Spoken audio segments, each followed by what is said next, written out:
Bonsoir, Mario Draghi le disait lui-même cet après-midi, la croissance économique en cours va continuer de s'affirmer et s'élargir dans la zone euro. Oui, il est très optimiste, le président de la Banque Centrale Européenne. Est-ce qu'il faut l'être autant pour la France? Bon, on sera fixé demain matin, 7h30, donc avec la révélation du premier chiffre de la croissance au premier trimestre 2017, le dernier de l'ère Hollande, et à 10 jours du second tour de l'élection présidentielle. Alors même si ce chiffre s'annonce mitigé, apparemment ça va mieux. On voit les chefs d'entreprise ont, semble-t-il, retrouvé le moral. Est-ce qu'ils ont raison de l'avoir? En tout cas, justement, quelle France trouvera le ou la successeur de François Hollande? Voici les décodeurs de l'écho.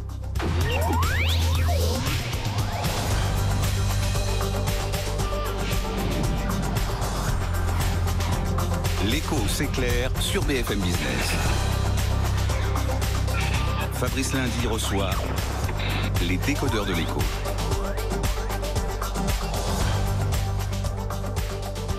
Ce soir sur BFM Business, dans les décodeurs de l'écho, il y a Julien Marcy, chef économiste de l'assureur crédit Coface. Avec nous également Jacques Delarosière, l'ancien directeur général du FMI, avec son tout nouveau livre qui va sortir donc mercredi prochain.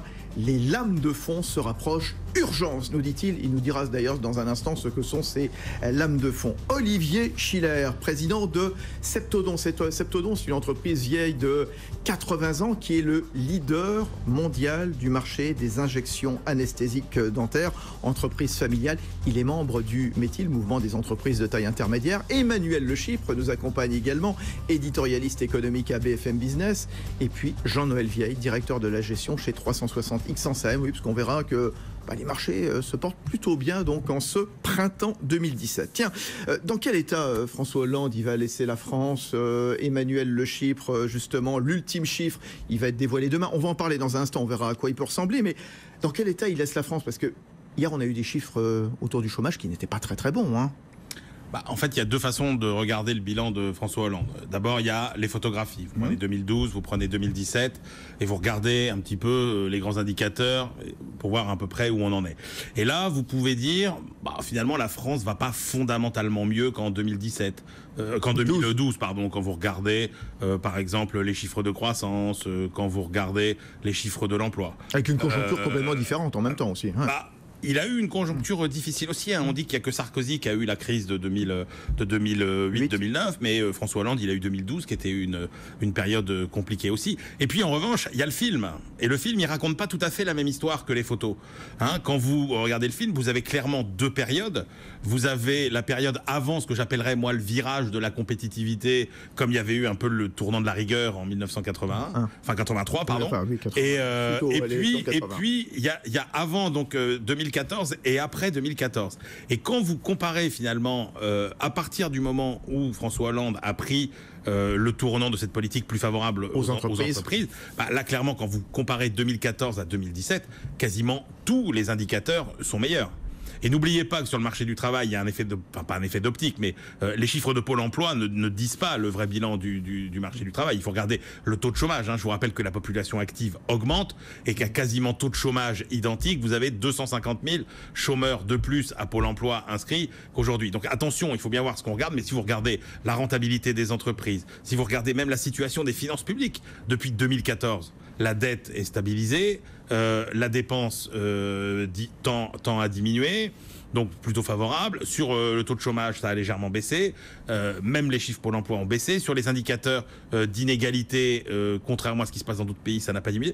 Donc sur la période 2014-2017, la trajectoire est plutôt encourageante et c'est ça qui compte. Ce qui compte, c'est qu'on peut dire, même si ça va en choquer certains, que François Hollande a commencé à remettre la France sur une trajectoire de compétitivité qu'il serait intéressant de poursuivre.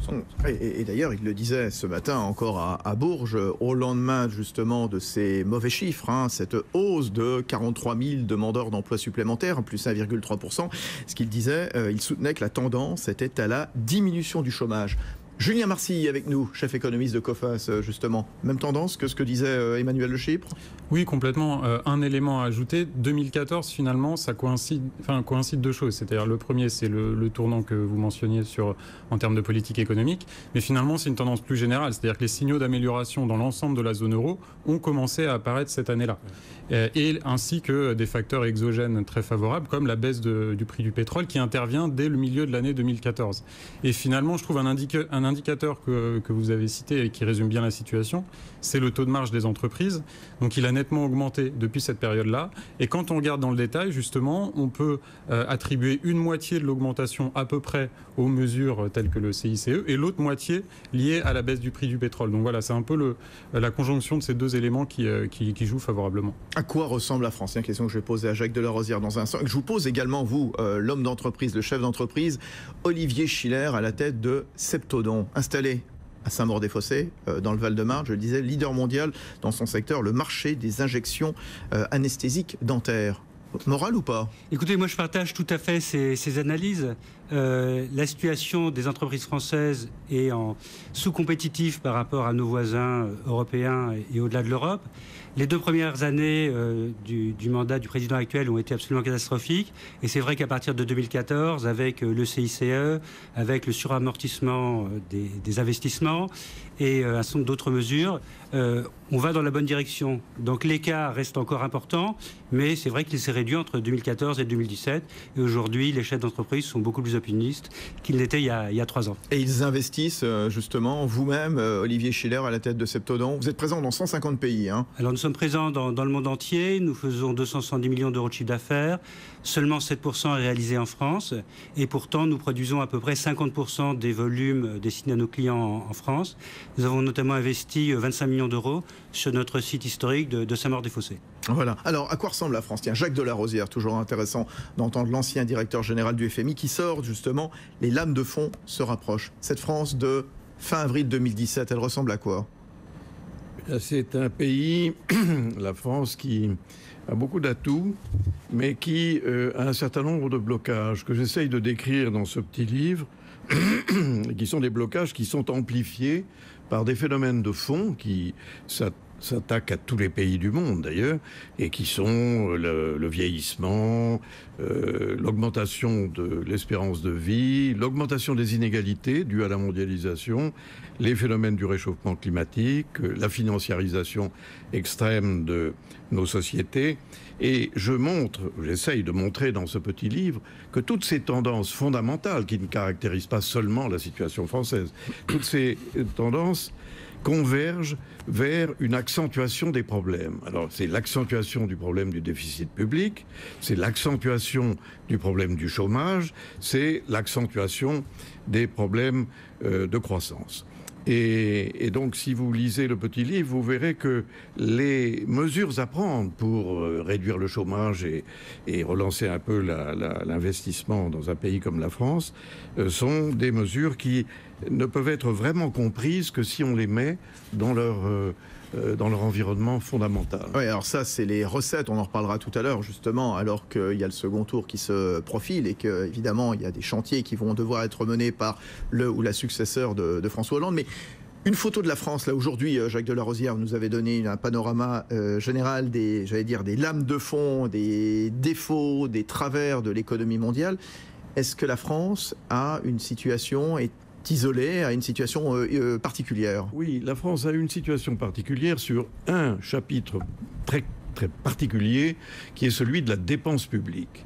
La France a une dépense publique qui représente à peu près 57% du produit intérieur brut, ce qui est à peu près 10 points de plus, ou 9 points de plus que la moyenne européenne. Et il faut comprendre que cette surcharge de la dépense publique entraîne aussi une surcharge d'impôts. Parce que quand on dépense plus, il faut aussi avoir davantage de recettes fiscales. Et ces recettes en plus, ces recettes fiscales en plus et parafiscales représentent à peu près aussi 7-8% de PIB. Et donc, le système productif français est grevé et plombé, si vous voulez, par ce surcroît de cotisations sociales et d'impôts qui caractérise notre économie.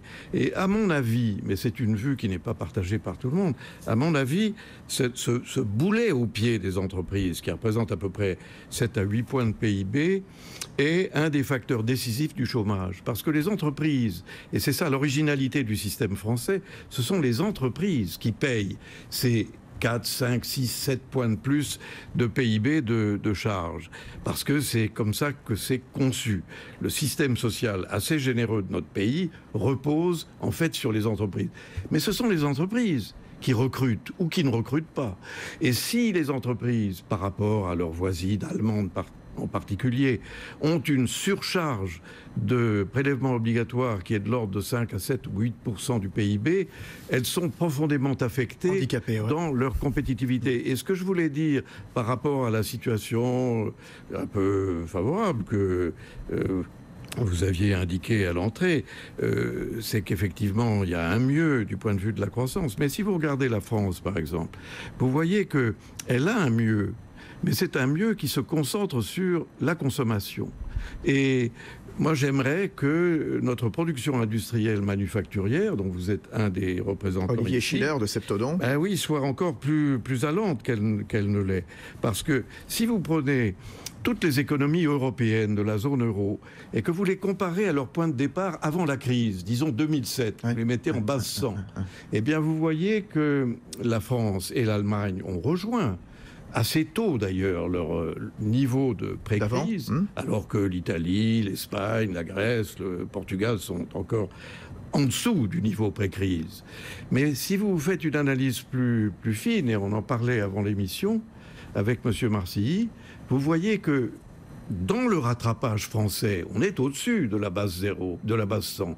Mais dans ce rattrapage, si vous faites un peu une analyse fine et sectorielle, vous voyez que l'industrie manufacturière n'a pas encore tout à fait rattrapé son niveau d'avant la crise. Donc, on peut être un peu optimiste, mais il faut aussi voir les travers, les problèmes, justement, les défauts. Alors tiens, avant Jean-Noël, Emmanuel Le Chypre. Non, je crois qu'effectivement, il y a deux façons de lire la situation de la France aujourd'hui. La première, c'est quand même assez objectivement de se dire que notre déficit, notre retard de compétitivité, quand vous prenez à peu près tous les indicateurs, part de marché, coûts salariaux, etc., on peut dire qu'on a stabilisé notre situation. C'est-à-dire que, grosso modo, on a arrêté finalement de perdre du terrain.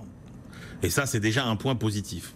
L'autre point positif, c'est qu'on se dit finalement que alors François Hollande a fait quelques réformes, mais il n'en a pas fait tant que ça. Hein. Il a fait effectivement, vous l'avez dit, CICE, pacte de responsabilité, amortissement, incitation à embaucher. Mais par exemple, sur la sphère publique, enfin, je veux dire, on n'a pas fait grand-chose. Et quand on se dit que finalement, on commence à voir des résultats d'amélioration de l'économie française, alors qu'on a fait assez peu, on se dit que on appuierait un peu sur l'accélérateur pour aller un peu plus loin vers les réformes qui sont les réformes qu'indiquait Jacques Delarosière, on pourrait avoir des résultats formidables, sans doute assez vite et assez, et j'ose dire même assez spectaculaires. Donc c'est vrai que quelque part, on se dit qu'il n'y a pas un pays qui gâche autant ses chances que la France aujourd'hui, et qu'il suffirait de libérer un peu ces énergies-là pour que on aille quand même très bien. Hein. Vous regardez un très bon travail qui a été fait par Jean-Charles Simon, qui a fait un très beau bilan comparatif en plus de la France par rapport de François Hollande par rapport à ses prédécesseurs, mais aussi de François Hollande par rapport aux autres pays. Et il y a beaucoup de domaines au cours desquels, sur les 5 dernières années, la France n'a pas perdu tant que ça de terrain. Donc si on voulait, on pourrait, mais il y a effectivement ce point noir de l'industrie. Toujours la photographie de la France, là, en cette fin avril 2017. Jean-Noël Vieille, directeur de la gestion chez 360X en CM, avec des marchés qui semble plutôt en forme, qui sourit. Qui adore la France, en fait. Ouais. Alors justement, oui. Pourquoi? Expliquez-nous justement. Le CAC 40, plus 8% depuis le début de l'année, je crois, c'est ça. On voit 5271, au-dessus des 5200. Aux États-Unis aussi, ça se passe plutôt bien. Le Dow Jones au-dessus des 21 000. Racontez-nous, expliquez-nous, Jean-Noël Vieille. Oui, on a vu d'ailleurs lundi qu'on arrivait à même entraîner les marchés américains, ce qui est quand même assez fabuleux. Non, pour revenir peut-être quand Hollande arrive en 2012, il faut quand même rappeler qu'il sort de 2011, enfin on sort de 2011, qui est quand même une vraie crise, en tout cas nous qui est une vraie crise financière, une crise des dettes. C'est assez compliqué effectivement d'avoir, et la croissance n'est pas là, donc c'est assez difficile. Donc il est relativement normal d'avoir 2 années relativement compliquées. Alors par contre, si on compare effectivement à ce qu'ont fait peut-être d'autres pays européens qu'on peut citer, qui étaient plus en crise, mais qui ont accéléré beaucoup plus, c'est par exemple l'Espagne qui aujourd'hui a un taux de croissance beaucoup plus élevé, et d'ailleurs même en performance boursière, c'est eux qui sont en tête de l'Europe avec des marchés à 13%, qui eux, c'est vrai qu'ils étaient tellement dans le trou qu'il y a eu énormément d'efforts qui ont été faits. Alors sur la France, effectivement, on arrive aujourd'hui grâce, il faut le dire aussi, aux politiques. C'est difficile d'isoler quand même la performance et d'isoler la France aujourd'hui. C'était ce qu'on faisait il y a une vingtaine d'années. Aujourd'hui, en tout cas au niveau des marchés financiers, on sait bien qu'il y a une mondialisation des flux et que les bourses sont quand même assez homogènes aujourd'hui, avec évidemment des petites variations. Enfin, si on regarde sur les dernières années par rapport à l'Allemagne, par exemple, la bourse de Paris, elle a accumulé un retard quand même assez important. Par rapport à l'Allemagne, faut voir. En plus, c'est compliqué parce que c'est dividendes investis. Si on retraite un petit peu ça, puisque encore une fois, le DAX c'est avec les dividendes, donc il y a un effet plus important. Nous, il est hors dividende. Mais oui, je serais d'accord. Alors, par contre, il y a un phénomène que vous avez rappelé sans le dire sur les effectifs. Nous avons quand même une grande chance en Europe, c'est que nous avons une démographie qui est la meilleure, qui est en tout cas beaucoup plus forte aussi qu'en Allemagne, et que ça, ce sont des choses qui vont nous donner normalement un effet positif sur les prochaines années. Donc, je dirais qu'on compare souvent la France à l'Allemagne. Moi, je suis moins... tout dépendra effectivement des politiques économiques qui vont être menées maintenant. Mais en fait, nous avons maintenant un trend qui me semble positif, une démographie qui est bonne. Il faudra effectivement, et je suis d'accord avec vous, faire des réformes importantes, notamment sur les dépenses publiques, mais on y est quand même aussi arrivé. Qui aurait parié quand même au début du quinquennat que la France arriverait en gros à respecter quand même les critères de déficit? On y est. Oui, 3,4% en 2016. Ouais. Voilà, on n'y est pas. Avec un déficit structurel, alors c'est-à-dire hors aléa de la conjoncture, qui effectivement s'est plus amélioré sous François Hollande, par exemple, qu'il ne s'était amélioré sous Nicolas Sarkozy. Le dernier chiffre du PIB de l'ère Hollande, je le disais, on va le découvrir donc demain matin à 7h30 en écoutant Stéphane Soumier sur BFM Business. Bien sûr, l'INSEE, donc première estimation du premier trimestre. Mitigé ou pas, ça s'annonce quand même dans la note de conjoncture de l'INSEE. La Banque de France également voyait un 0,3% pour les 3 premiers mois. Julien Marcy. Bon, c'est toujours difficile de faire des prévisions d'un trimestre sur l'autre, parce que souvent il y a beaucoup de volatilité sur ces chiffres. Ce qui est sûr, c'est qu'ils devraient être assez bons. En tout cas, notamment, toutes les enquêtes de confiance ont été plutôt bonnes depuis le début de l'année. Après, il y a un petit paradoxe, c'est que les enquêtes de confiance ont été, disons, nettement meilleures que ce que n'indiquent par exemple les données, ce qu'on appelle les données dures, c'est-à-dire les données telles que la production industrielle ou les ventes au détail. Donc il y a ce petit décalage entre les deux qui est un peu difficile. Pourquoi il y a un décalage entre l'optimisme né des enquêtes de confiance et puis finalement les chiffres, les données? Parce que l'optimisme, il est pour demain. Ou souvent. C'est un slogan politique, ça? C'est comme le bonheur. Manu Président, l'optimisme, c'est pour demain. Non, mais c'est parce que effectivement, c'est sur les perspectives de commandes, les perspectives d'activité, et plus que dans les vrais chiffres durs, effectivement, comme ça a été dit. Ouais, Olivier Schiller, Septodon, cet optimisme moral, vous l'avez? Et vous, vos carnets de commandes, là, ils sont... Écoutez, nos carnets de commandes sont un petit peu en hausse par rapport à l'année dernière. Alors, comme je vous le disais, nous ne vendons que 7% de nos produits en France. Donc, c'est plus au plan international que la problématique se pose. Au niveau européen, c'est assez stable, avec quelques difficultés en Angleterre où leur prix d'achat des produits en euros augmente, alors que la vente se fait toujours en sterling. Donc, il y a une perte de compétitivité des dentistes en Angleterre. Des pays qui sont vraiment en progression, la Russie par exemple, la Chine, forte progression par rapport à l'année dernière. D'autres pays qui sont en déclin, comme le Brésil, qui est vraiment une situation très, très difficile.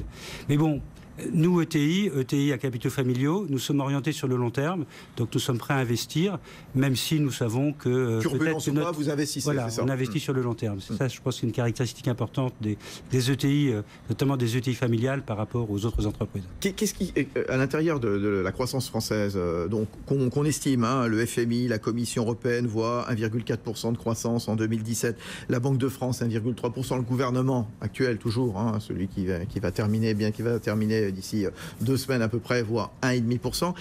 Comment se portent les différentes composantes? Tout à l'heure, Jacques Delarosière nous signalait que du côté de la consommation, ça se portait bien. On sait que du point de vue du commerce extérieur, c'est un échec complet, hein, avec un énorme déficit.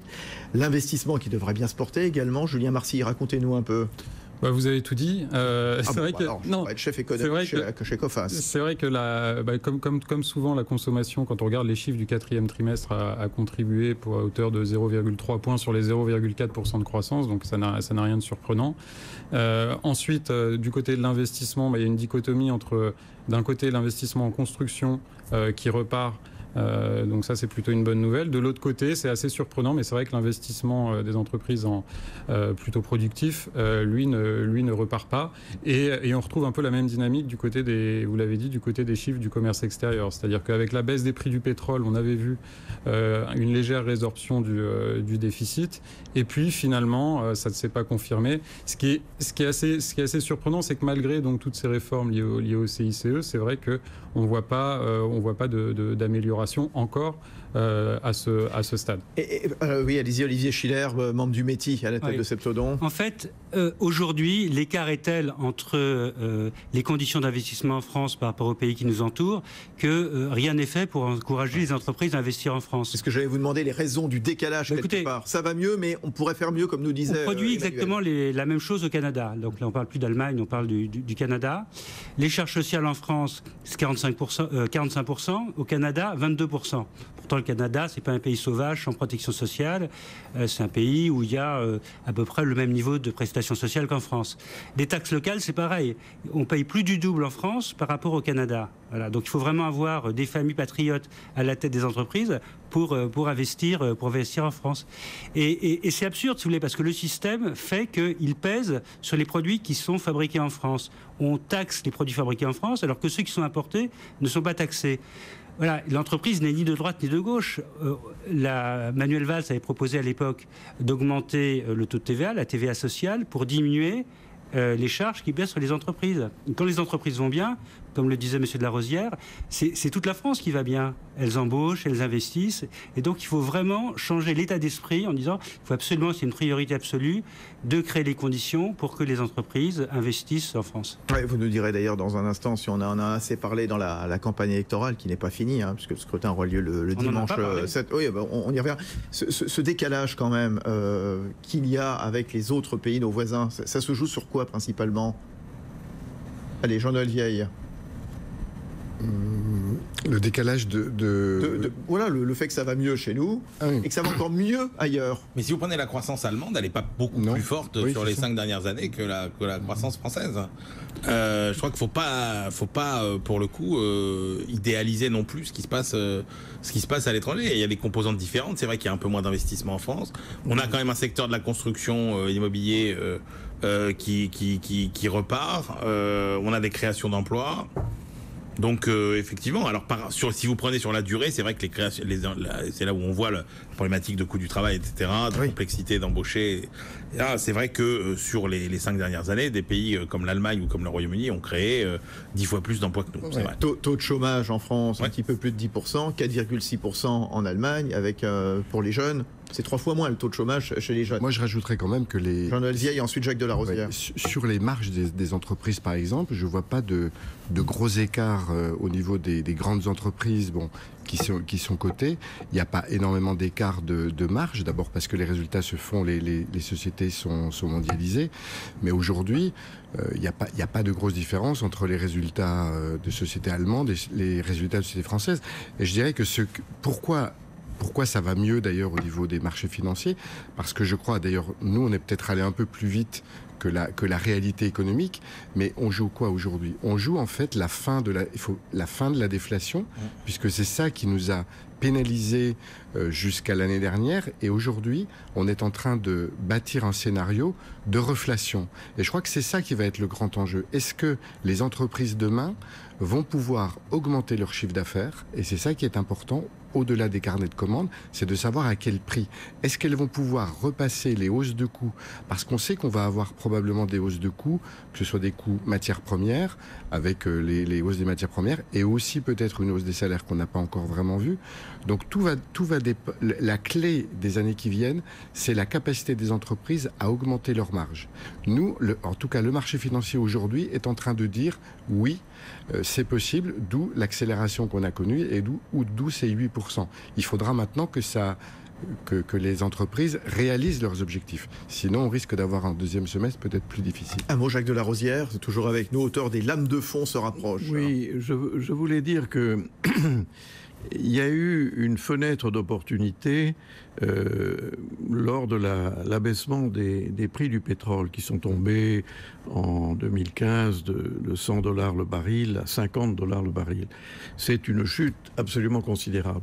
C'est un contre-choc pétrolier qui a évidemment donné du pouvoir d'achat supplémentaire aux ménages parce que pour le même salaire, on pouvait acheter davantage de pétrole et beaucoup d'autres choses qui incorporent du pétrole.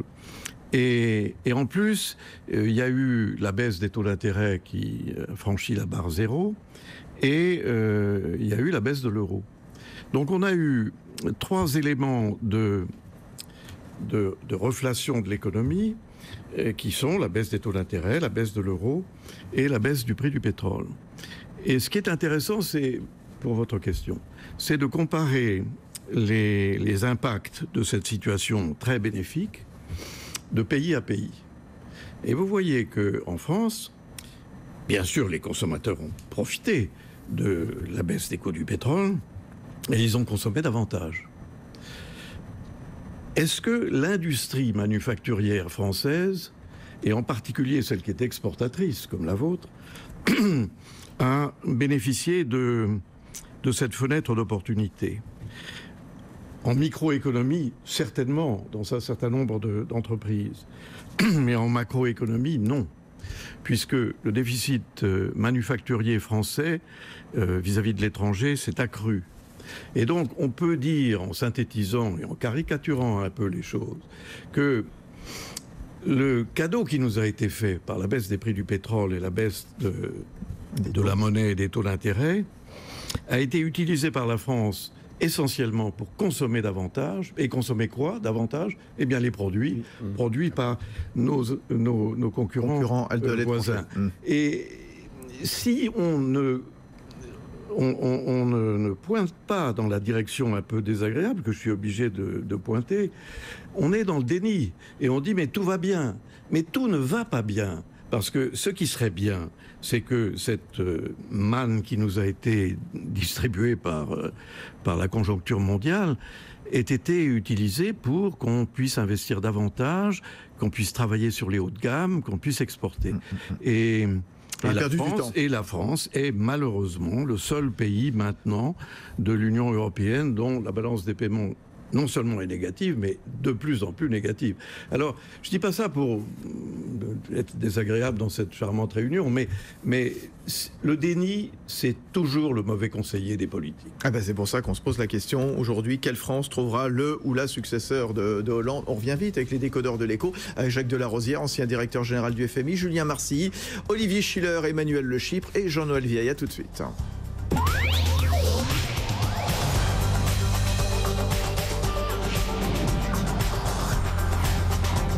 L'écho s'éclaire sur BFM Business. Fabrice Lundy reçoit les décodeurs de l'écho.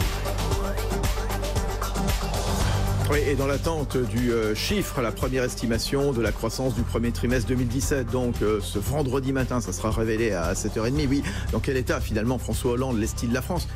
Quelle France va trouver le ou la successeur donc, eh bien, du président de la République actuel? On continue d'en parler, notamment avec un chef d'entreprise, Olivier Schiller, président de Septodon, qui fabrique 1 demi-milliard de cartouches d'anesthésiques dentaires par an. Et pendant la pause, je peux vous dire, là, ils en parlaient, ça rappelait des très mauvais souvenirs à Emmanuel Le Chypre. Bien failloté, hein, bien avec l'anesthésiste.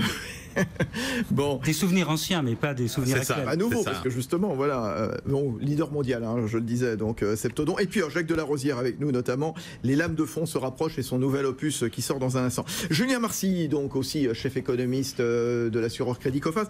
Oui, j'avais démarré tout à l'heure avec l'optimisme quand même, les sourires de Mario Draghi cet après-midi qui lui disait, le président de la Banque Centrale Européenne, la croissance économique en cours va continuer de s'affirmer, de s'élargir. Les risques entourant les perspectives de croissance au sein de la zone euro restent orientés à la baisse. Tout va mieux donc, c'est ça la reprise en zone euro de plus en plus solide, comme le dit Mario Draghi? C'est vrai que depuis le début de l'année, malgré toutes les incertitudes politiques, les indicateurs de confiance, à la fois du côté des consommateurs et des entreprises, sont au beau fixe. Le taux de chômage baisse maintenant dans tous les pays de la zone euro. Et puis, ce qui l'intéresse un peu plus particulièrement, Mario Draghi, c'est notamment le crédit au secteur privé, à la fois des entreprises et des ménages, qui repart, plus en France qu'ailleurs d'ailleurs. Donc tout ça montre pour lui que sa politique monétaire tend à fonctionner. Même chose du côté des entreprises. Pour ce qui concerne les défaillances, c'est pareil, elles ont tendance à baisser maintenant dans tous les pays de la zone euro. Alors elles restent toujours supérieures à leur niveau d'avant-crise dans plusieurs pays, mais elles baissent. Emmanuel Le Chypre et Jean-Noël Vieille, directeur de la gestion chez 360X en CM. Emmanuel. Alors, il y a un indicateur amusant qui est calculé par l'Institut économique IHS, qui est un indicateur des bonnes surprises. C'est pas un indicateur avancé qui consiste à dire ça va bien ou ça va pas bien. Non, c'est un indicateur qui mesure les surprises qu'on a par rapport à ce qui était prévu. Eh bien, cet indicateur, au niveau mondial, il est aujourd'hui quasiment au plus haut depuis 2007. Il a été créé en 2007, donc, mais il n'a jamais été aussi élevé. Donc ça montre bien que la tendance est intéressante. Et pourquoi elle est intéressante? Parce qu'effectivement, depuis la crise de 2008, pour la première fois, vous avez toutes les grandes zones du monde qui sont en train d'accélérer finalement un peu ensemble.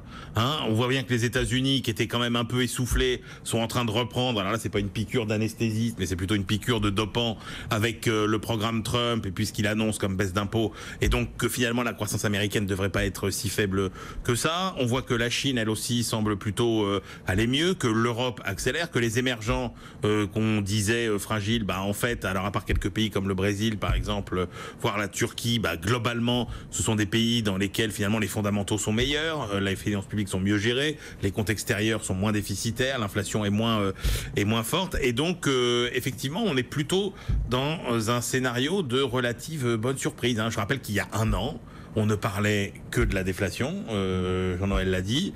On se demandait comment on allait sortir de ces politiques monétaires ultra accommodantes. Et qu'est-ce qu'on voit aujourd'hui? C'est que finalement, tout se goupille plutôt pas mal. La Fed a commencé tout petit peu à remonter ses taux d'intérêt. On voit que ça n'a pas trop d'impact sur les marchés obligataires. Que le spectre du krach de 1994 tend à s'estomper parce qu'on voit bien qu'on a beaucoup prévenu les banques centrales. On voulait un peu d'inflation, mais pas trop. C'est exactement ce qu'on a. Un peu d'inflation, mais pas trop. Le protectionnisme, franchement, pour le moment, on n'en voit pas encore beaucoup de signes. Donc, en fait, on nous avait dit 2017, ce sera une année de tous les dangers. Il y a les risques politiques, etc. Trump, Brexit. On voit que pour le moment, les risques politiques, ils sont. On est en train de surmonter les obstacles les uns après les autres. Alors on verra. Bon, attendez, bien sûr, l'élection française, mais ça s'est plutôt bien passé aux Pays-Bas par rapport à une trajectoire européenne cadrée. Pour les élections allemandes, on n'a pas beaucoup de doutes sur ce que ça va produire en termes de résultats SPD ou CDU, européens, etc. Voilà. Après, il y aura les élections italiennes. Très importantes. Mais grosso modo, on voit que toutes les catastrophes qu'on nous avait annoncées, finalement, encore une fois, les choses, on est sur un chemin de crête qui est un peu compliqué, mais on est dessus encore et on avance doucement. Et économie assez paisible en 2017, donc Jean-Noël Vieille, vous confirmez non pas les soupçons, mais enfin en tout cas l'optimisme d'Emmanuel Le Chypre. Oui, tout à fait. Pour corroborer aussi l'effet de surprise dont parlait Emmanuel, on le voit bien aussi en transposition au niveau microéconomie, puisqu'en fait, là, on sort de la série de publications des résultats des entreprises lors du premier trimestre, et on voit bien, alors j'ai pas les chiffres précis, mais en tout cas, il y a eu plus de surprises positives, c'est-à-dire que les entreprises, de façon concrète, ont publié généralement des chiffres supérieurs à ce qui était attendu par le consensus, d'où la hausse des marchés. Moi, je voulais revenir aussi un petit point sur les questions de déni, peut-être pour poser une vraie... C'était un peu, voilà, c'était le constat que faisait Jacques Delarosière avant la pause en disant, mais voilà, faut pas tout enjoliver, il y a quelque chose, quand même des choses à faire. Voilà, mais il y a quelque chose dont on n'a absolument pas parlé aujourd'hui et qui pour moi est quand même essentiel, qui permet aussi d'expliquer pourquoi on a peut-être un problème avec l'investissement des entreprises, c'est le rôle des banques et du système bancaire.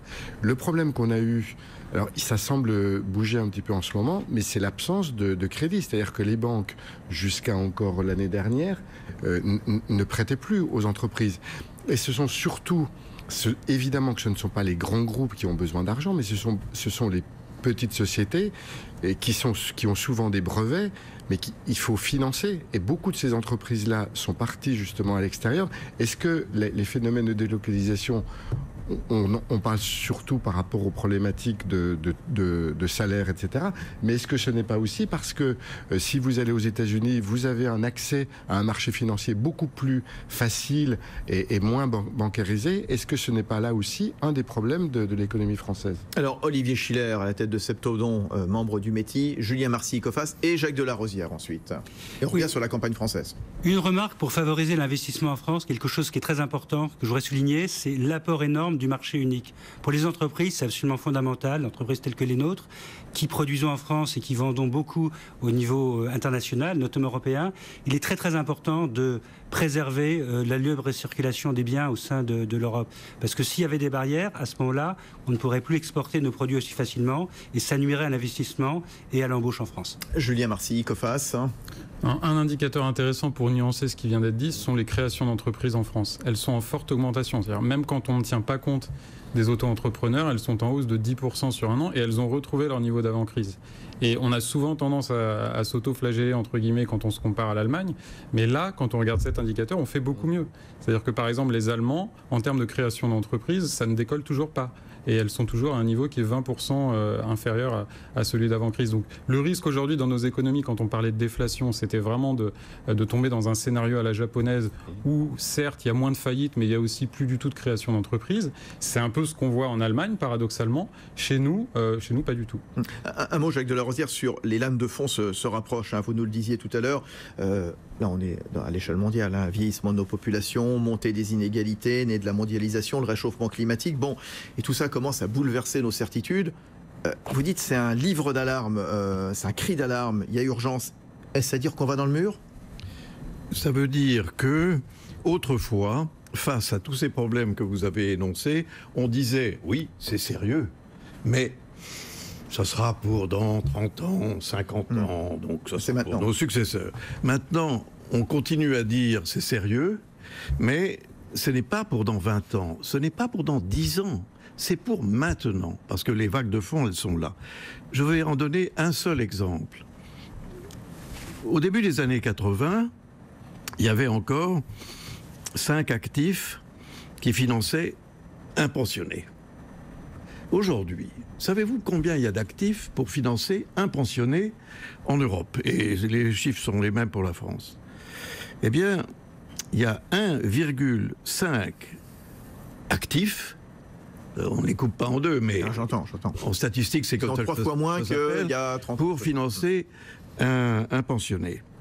Et je vais vous le visualiser, ce problème-là. Quand il y en avait 5, eh ben, on pouvait préserver, disons, 50%, je dis un chiffre au hasard, du niveau de vie de la personne qui était à la retraite, avec des cotisations qui étaient de l'ordre de 10 à 12% pour chacun des 5.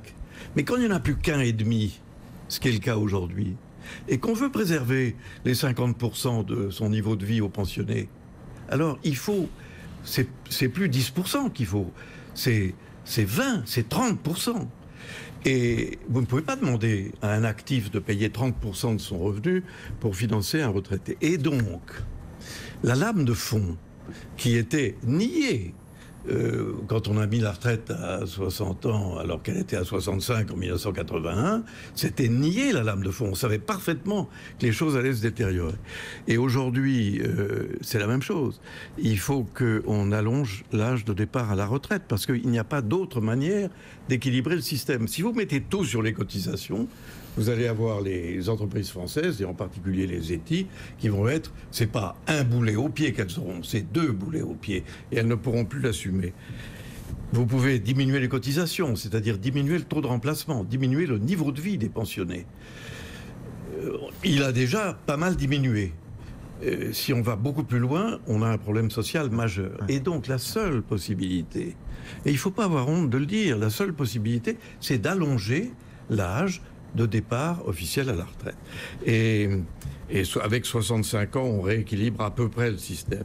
Et donc, c'est un exemple d'une lame de fond qui n'est pas encore traduite en termes opérationnels. Vous avez l'impression, Olivier Schiller, on va bientôt se quitter, vous à la tête de Septodon, justement, que les grands dossiers économiques, ils ont été bien appréhendés, bien expliqués, bien menés dans cette campagne électorale qui n'est pas finie? Je pense que l'entreprise a été absente de la campagne. Et Juste un petit point quand même, c'est quand même la chouchoute de tous les programmes.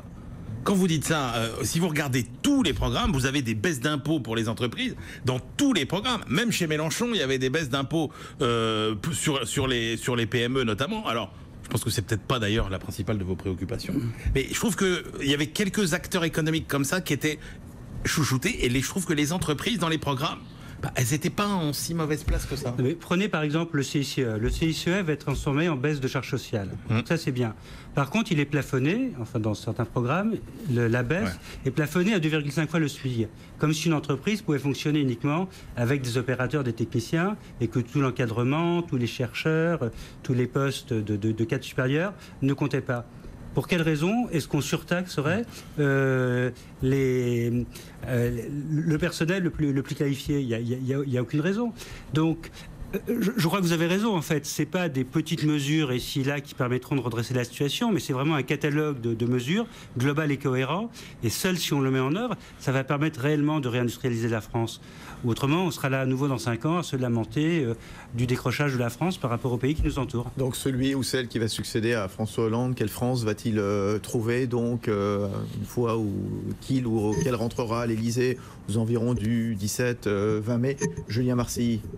Je pense qu'il ou elle arrivera à un meilleur moment que François Hollande. Oui, en 2012. C'est vrai que jusqu'à maintenant, malgré les réformes qui ont été prises, l'investissement ne repart pas vraiment et les chiffres du commerce extérieur ne s'améliorent pas. Mais je pense quand même qu'on est dans une période un peu transitoire. C'est-à-dire que le taux de marge des entreprises partait d'un niveau tellement bas que les entreprises ont d'abord dû résorber leur marge et maintenant elles vont investir. Jacques Delarosière. Et moi, je serais très simple dans ma préconisation. Ouvrez les yeux et ne pratiquez pas la politique du déni. Regardez les faits, même s'ils sont désagréables. Olivier Schiller, Emmanuel Le Chiffre, Jean-Noël Vieille, un mot chacun et on se dit au revoir. Tout à fait, je crois qu'il est indispensable de mettre maintenant les réformes nécessaires, parce que sinon il risque d'y avoir une agitation sociale qu'on ne pourra plus maîtriser après. Emmanuel. Et en plus, je pense que les Français n'auront jamais été autant armés pour choisir en connaissance de cause. Parce qu'on peut dire la campagne, on n'a pas abordé les grands sujets, etc. Moi, je suis désolé. On a eu une primaire de la droite au cours de laquelle il y a eu beaucoup de débats, une primaire de la gauche au cours de laquelle il y a eu beaucoup de débats. Vous avez eu le premier tour où il y a eu beaucoup de débats. Tout ça a été couvert en permanence par les télés, les radios, etc. Et là, grand débat aussi à suivre. Donc, je pense que jamais les Français n'ont été aussi informés. Pour peu qu'ils aillent voir un petit peu par eux-mêmes ce qu'il y a dans les programmes. Donc voilà, ils ne pourront pas dire après l'élection qu'ils ne savaient pas. Avec deux visions complètement différentes, opposées de l'économie, avec les deux challengers donc du second tour, Marine Le Pen et Emmanuel Macron. Jean-Noël Vieille. Oui, enfin, pour revenir sur la France, je crois que celui qui va arriver, effectivement, va arriver avec une situation économique plutôt correcte. Moins de tensions. Alors, si on n'en a pas parlé, il y a quand même les tensions internationales qui restent un petit peu fortes. Évidemment, qu'il y a des nuages, les tensions géopolitiques. Avec le camarade Trump. Après, il faut espérer que ces élections soient un vote d'adhésion. Moi, je ne suis pas convaincu avec ce qui s'est passé, qu'on a tous voté pour adhérer à quelque chose. Ça, c'est du débat politique. Voilà, le chiffre du PIB, donc du premier trimestre de la France, premier trimestre 2017. Ce sera à 7h30, donc ce vendredi matin sur BFM Business, avec les commentaires donc, de toute l'équipe réunie autour de Stéphane Soumier dans Good Morning Business. Bien sûr, merci à tous. Julien Marcy, chef économiste de l'assureur crédit Coface. Jacques Delarosière, surveillez, ça sort la semaine prochaine. Les lames de fond se rapprochaient. L'ancien directeur général du FMI. Olivier Septodon, Olivier Schiller, qui est membre du métier à la tête de Septodon. Emmanuel Le Chiffre. Et puis Jean-Noël Vieille, directeur de la gestion chez 360 XAM. C'est fini pour les décodeurs de l'écho. Les décodeurs de l'écho sur BFM Business.